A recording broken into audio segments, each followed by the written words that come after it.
Okay, we're back for part 3. This should be the finale of the day. We're still on networks. Today, what I'm going to concentrate on this particular video, we're going to kind of tunnel in on the combo switch control unit and 2 of its inputs and how they get through the circuit to get it activated. The washer switch on the stalk inside by the steering wheel is 100% dependent on the network. The washer switch is an input to the combo switch control unit. The combo switch control unit on BCAN goes over to, sends a signal to the relay control module, to its logic, and its logic will have 100% control on the washer pump. We have an amp clamp around the washer pump that is on channel H, the burgundy channel. At the combo switch, we have green, which will be right at the combo switch, and as you can see, we're going to move the red lead to the other side of the connector on the combo switch. It will no longer be at the torque control unit. Channel A, the blue channel, is at the left turn signal. The left turn signal wire going to the rear of the vehicle, and we will see that. Yellow now, we did a little change here. Yellow is no longer at the gauge control module. Yellow is at the tail lights, which originally I have it written as burgundy, but kind of in your mind, insert the yellow test lead at the tail light feed about mid-harness going to the rear of the vehicle. So anyway, we're going to go through some situations and see what breaks in the network and the effect they have on the circuit. So let me go over to the, let's get over to the scope.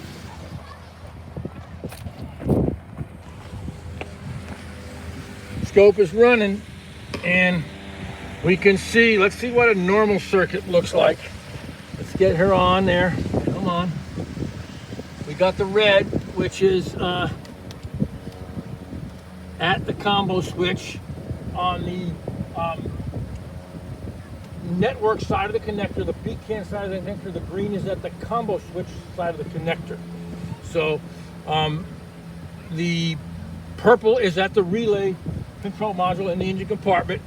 It is on, just for grins, just bear this in mind, when I got to the relay control module, on the yellow, on the purple circuit, I am on the relay box side of the connector, not the BCAN side of the network, if you know what I mean. So let me just kind of go through some action here. I'm going to make a left turn, the car is running, and we can see our left turn working.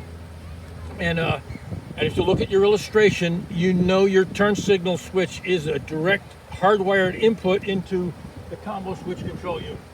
So that's the left turn. And now I'll turn the turn signals off. I'm going to turn the parking lights on. Now you see the yellow rise. I'll kind of do it on and off so you can see the transfer. Okay, that's me turning the parking lights on and off.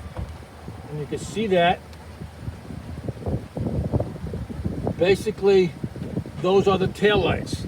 I'm going to do something while the tail lights are on. And you see them high there, low, high. I'll keep them high. The tail lights are on. I'm going to walk over to the relay control unit. I'm going to disconnect the network.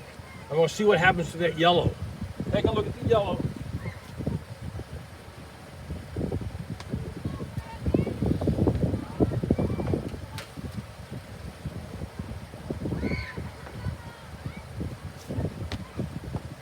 Okay, stop the scope and talk about it.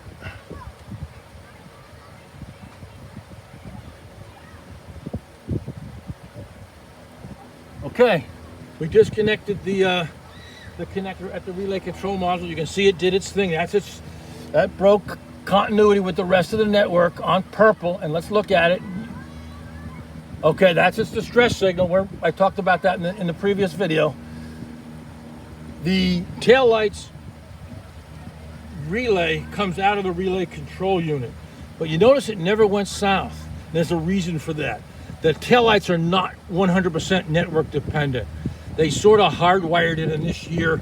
So it's really important to look at the wiring diagram. If you opened up the factory wiring diagram, got on your MotoLogic, your Honda service information, all data Mitchell, and look closely at that diagram, it is hardwired through. So that's just something to be mindful of. And I just wanted to show that there.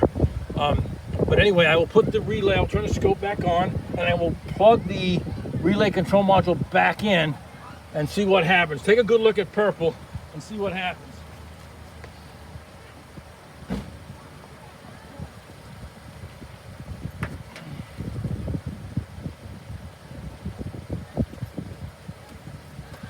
Okay, the relay control module has rejoined the network, and it's back looking like the other. So let's concentrate on green and red. Green and red are at the combo switch control unit, and they are green is right at the combo switch, and red is on the network side of that connector. So if I were to disconnect that, we may see some interesting things may happen. First of all, one thing I want to talk about is the current ramp around the washer pump. I will activate the washer pump. I just want to see this. Okay, I just want to see your current. That's the washer pump, and that is 100% network dependent. It went right. It was hardwired to the combo switch control unit, then networked over to the relay control module. Relay control module has complete control over that. You saw the amperage rise on that when I turned the washer pump on. Anyway, let's go inside and let's disconnect the connector for the combo switch control unit. Let's see what happens.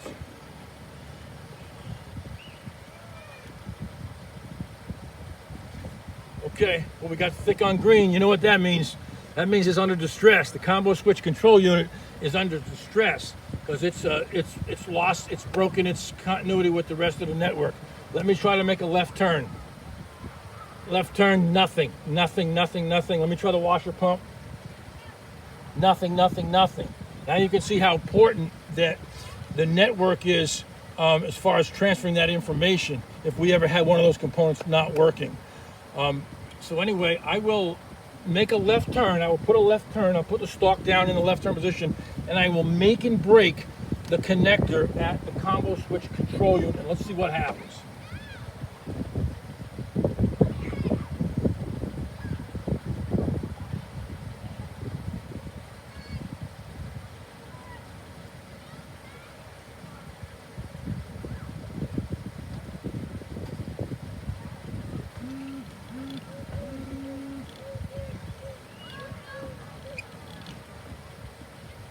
Alrighty, let me stop the scope and we'll talk about it. You saw what happened there when the combo switch lost connection with the rest of the network. You see it get nice and thick right here. That was under distress, and all the things that are dependent upon that combo switch failed to function. The turn signal stopped, the washer pump stopped, and you can see clear as day the difference in what the network looks like. There's a normal looking network on red and purple, and then the distress signal right there. That's the distress signal. That module is crying out for distress. Also be mindful that module has good power and ground. We haven't messed with that, but as we learned in the with the door control unit, that is essential. So as far as this, we have we've covered. I'll be back for a part 4. And anyway, just keep your schematic and be mindful of networks and the importance of power, ground, continuity, codes. And thank you very much. Best to you, Gary and Craig. We hope you guys are doing well, and all the best. Thank you very much.